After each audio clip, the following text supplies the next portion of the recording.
रात के पिछले पहर का वक्त था।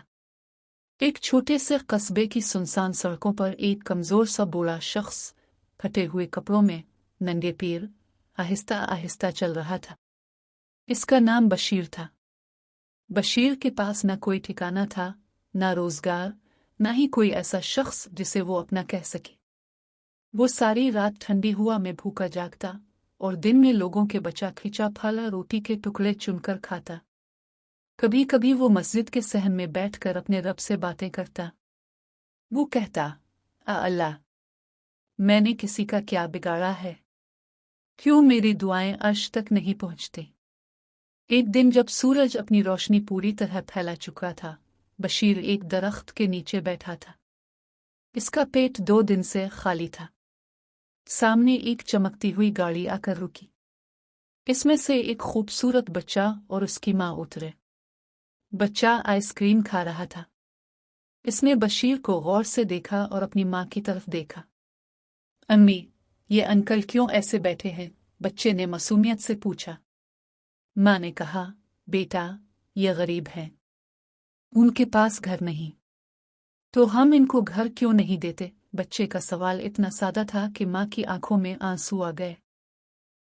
वो बशीर के पास आए, इनको सलाम किया और कहा, बाबा जी, आपने कुछ खाया?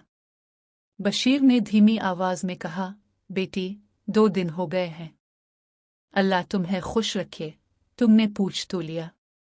औरत ने फौरन एक रेस्तोरां से खाना मंगवाया। बशीर की कमजोर आंखों में चमक आ गई। इसने पहली बार इतना लजीज खाना देखा। खाना खाते हुए इसकी आंखों से आंसू टपकने लगे। बच्चा खामोशी से उसे देख रहा था। जब बशीर खाना खा चुका तो बच्चे ने पूछा, अंकल, आप कहाँ रहते हैं? बशीर ने कहा, बेटा, जहाँ रात हो जाए वही मेरा घर है। औरत ने कुछ सोचा।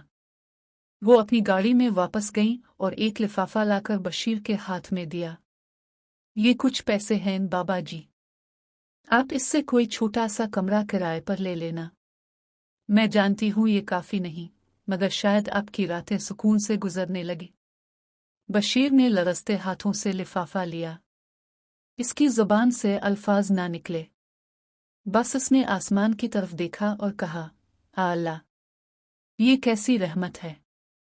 मगर कहानी यहीं खत्म न हुई।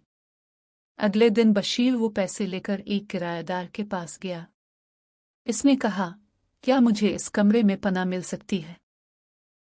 मैं रोजाना सफाई कर दिया करूंगा, बर्तन मांज दूंगा, बस मुझे एक कोने की जगह दे दो। मालिक मकान ने पैसे देकर कहा, ये तुम्हारे पास कहाँ से आए? बशीर ने सब कुछ सच सच बता दिया। मालिक मकान ने इसके सर पर हाथ रखा और कहा, रह लो बाबा, पैसे तुम अपने पास रखो, शायद कल किसी और की मदद करना पड़े। बशीर की आंखों में आंसू भर आए। इसने वो पैसे अपनी जेब में रख लिए और रात सुकून से सोया। कई दिन गुजर गए। अब बशीर रोजाना मस्जिद जाता, अल्लाह का शुक्र अदा करता और गलियों से कचरा उठाता ताकि गांव साफ रहे। लोग उसे बाबा बशीर कहने लगे और दिल से इज्जत देने लगे। एक दिन इस औरत का बेटा, जो अब 7 साल का हो चुका था, मस्जिद के बाहर खेल रहा था। अचानक एक तेज रफ्तार मोटरसाइकिल इसकी तरफ बढ़े। बशीर ने देखा तो फौरन दौड़ लगा दी। इसने बच्चे को जोर से धक्का दिया और खुद मोटरसाइकिल के नीचे आ गया। पूरे कस्बे में हलचल मच गई। बच्चे की मां भागती हुई आई। बशीर के जिस्म से खून बह रहा था। इसकी आखिरी सांसें चल रही थीं। बच्चे ने रोते हुए कहा, अंकल, उठो ना। बशीर ने कमजोर आवाज में कहा, बेटा, अल्लाह हमेशा तुम्हारी हिफाजत करे। तुमने मुझे जिंदगी